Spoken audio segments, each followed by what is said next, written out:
રાજરીત જતી કરી ખરજો હાવજ ખાય તો લાજે સિંહણના દૂધડા ઈને ભવની ભોઠપ થાય। નરસૈયોને દત્ત બિરાજે જ્યાં ગિરનારી ઝાડી છે, ડુંગરા ખુંદે ડાલા મથ્થા અને ડણકો કાઠિયાવાડી છે। કાઠિયાવાડની જ ધરાની એક વાત આજે આપણે સાંભળવાના છીએ। કાઠિયાવાડ કે જેના માટે કહેવાય સદા સૂર્યપૂજક અને ઉજળ કુળાચાર, કહો કિરત કાઠી તણી જેણે કીધો કાઠિયાવાડ। આવા જ એક કાઠીની વાત આજે આપણે સાંભળવાના છીએ। એવા કાઠીની વાત કે એમણે પોતાના સગા પુત્રોના મૃત્યુના સોગંદ લીધેલા। શા માટે એમણે સોગંદ લીધેલા અને શું હતી આખી વાત, એ વાત આપણે અહીંયા સાંભળીએ। વાતને શબ્દરૂપ નાનાભાઈ જેબલિયાએ આપેલ છે। ખારાપાટના એક ગામડે કાઠી જ્ઞાતિનો કારજનો પ્રસંગ એટલે કાઠિયાવાડના ખૂણે ખૂણેથી કાઠી ડાયરો ભેગો થયો।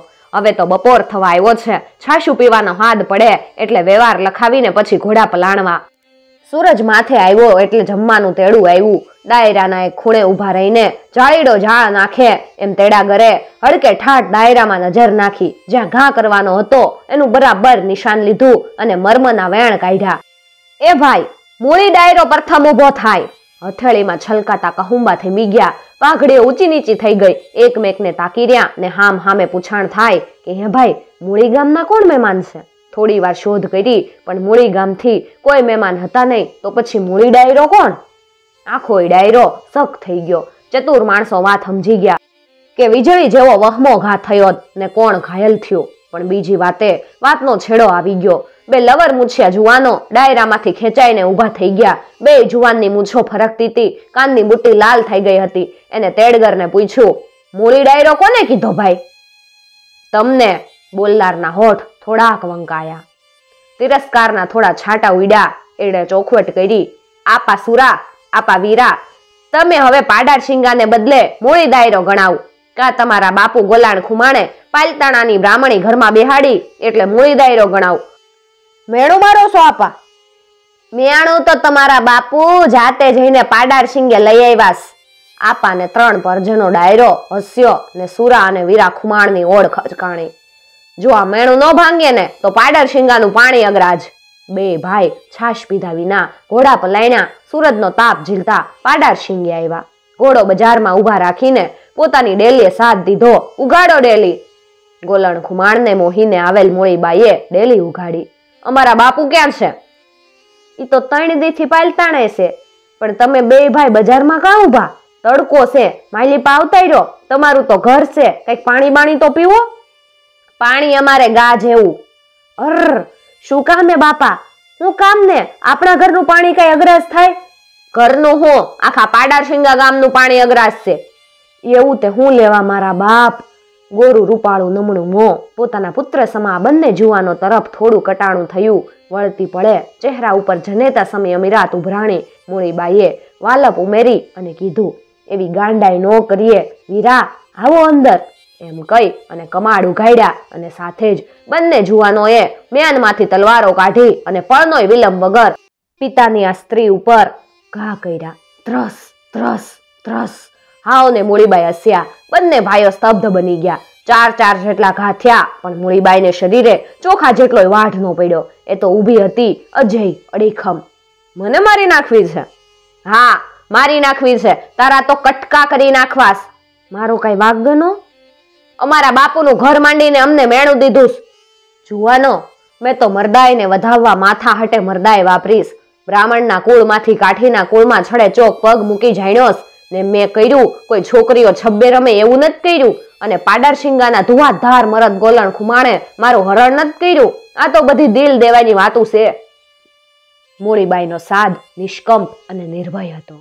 પાલીતાણા અને ભાવનગર રાજની સરહદની આંકણી થતી હતી ત્યારે ભાવનગર વાળા પાલીતાણાને અન્યાય કરતા ત્યારે ગોલણ ખુમાણે પાલીતાણાનો પક્ષ લઈ તલવારે હાથ દીધો અને રાજવાળા પોબારા ગણી ગયા। પાલીતાણાનો રાજવી ને ગોલણ ગળે મેળ્યા। એની મરદાઈ જોઈ પાલીતાણા રાજવી ખળા ઢળા થઈ જાય તો હું તો અબડાશું। એને દિલ દીધું એમાં મેણું શેનું? અમે મેણું ગણીએ છીએ મૂળીબાઈ, તમારા કટકા કરીને પછી જ અન્ન જળ ખપશે। ભલે, મારજો કટકા કરવા હોય તો તલવાર મને આપો। બે ભાઈ વહેમાયા, કઈક દગો થશે। અર, દગો કરું? મેં મરદ ગોલાણ ખુમાણની ચૂંદડી ઓઢીશ, એનું ભાન છે? એમ કહી અને મૂળીએ સુરાના હાથમાંથી તલવાર લઈ દીધી। પોતાની જમણી ભુજા ચીરીને અંદરથી મંત્રેલું માંદળિયું કાઢી લીધું અને કીધું કે આ માંદળિયું સતનું હતું, મને ઘા ન વાગે, હવે કરો ઘા, પણ જોજો હો, મારું માથું નોખું થવું જોઈએ, નીકર પીડા થશે. અને વળતી જ પડે મૂળીનું માથું જુદું થયું. ઉતાવળે બે ભાઈ વાડામાં જ મૂળીની ચેહ ખડકી અને અગ્નિ મૂકી. બાપુ ગોલણની બીકે ઘોડા લઈને બંને ગુદરણ ગામે ગોરખા ખુમાણને ત્યાં જતા રહ્યા. પાડર શિંગામાં હાહાકાર થયો. ગોલણ પાલીતાણાથી આવ્યા નથી, મૂળીની ચેહ ઠરતી નથી. 1, 2, 3 દિવસ સુધી ચેહ ઠરતી નથી, બળ્યા જ કરે.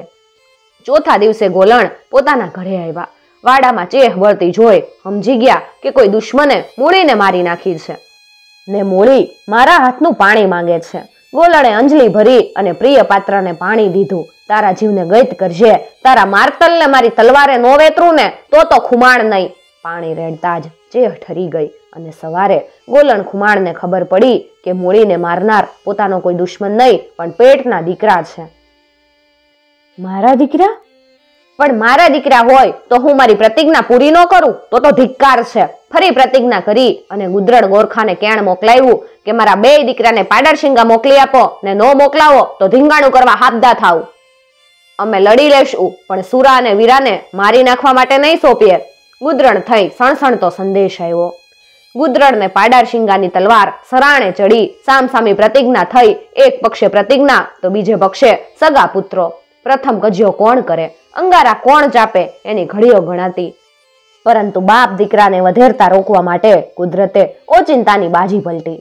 પાડરશિંગા નજીક ધામેલ ગામથી કાઠી જેઠા ગોવાળીએ ધામેલનું ધણ વાળ્યું. ધામેલ ગામનું રક્ષણ ગોલણ ખુમાણના શિરે હતું. ગોલણ 5-10 શૂરવીરો સાથે જેઠાનો મુકાબલો કરવા ગયો. જેઠાને ગોલણની ખબર હતી, એની મરદાઈ એ જાણતો હતો. એને સમાધાનનો માર્ગ લીધો, પણ એની સાથેના સંધિએ ગોલણ ખુમાણનું નિશાન લઈને જામગરી છોડી ભમ્મરિયા ગામની ધાર ઉપર ગોળી વાગતા ગોલણ શહીદ થયા. ગોતર ગરદનનો ઊભો થયેલો સિલસિલો ત્યાં જ હોલવાઈ ગયો. હાલ પણ ભમ્મરિયા ગામની ધાર ઉપર ગોલણ ખુમારની ખાંભી છે અને ત્યાં લોકો એની માનતા માને છે. ગોલણ ખુમાણે ધામેલ ગામની આબરૂ બચાવી એના ઇનામમાં ગાયકવાડ સરકારે 2 હાથીની જમીન એને ભેટમાં આપેલી. મિત્રો, તમે જે જોઈ રહ્યા છો આ એ જ વીર પુરુષ ગોલણ ખુમાણની ખાંભી અને દેરી છે, જે હાલ ભમ્મરિયા ગામની ધાર ઉપર ઉભેલ છે. આવા કેટલાય વીર પુરુષોની ખાંભીઓ કે પાળિયાઓ આજે કાળની ધૂળમાં છુપાઈને પડેલા છે. આપણી ફરજ બને કે બધી જ ધૂળને સાફ કરીએ અને એની વાતો વધુમાં વધુ લોકો સુધી પહોંચાડીએ, કારણ કે તો જ આવનાર પેઢી આ બધી વાતો વિશે જાણી શકશે. બાકી તો આ બધી વાતો એમને ચમત્કાર લાગશે.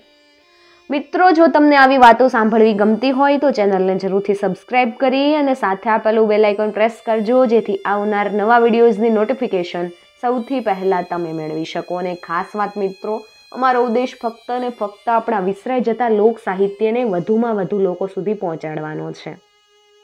કોઈ ધર્મ સંપ્રદાય કે જ્ઞાતિ જાતિને ઠેસ પહોંચાડવાનો કે એનો પ્રચાર પ્રસાર કરવાનો અમારો કોઈ ઈરાદો નથી. અને બધા જ ફોટા કાલ્પનિક છે.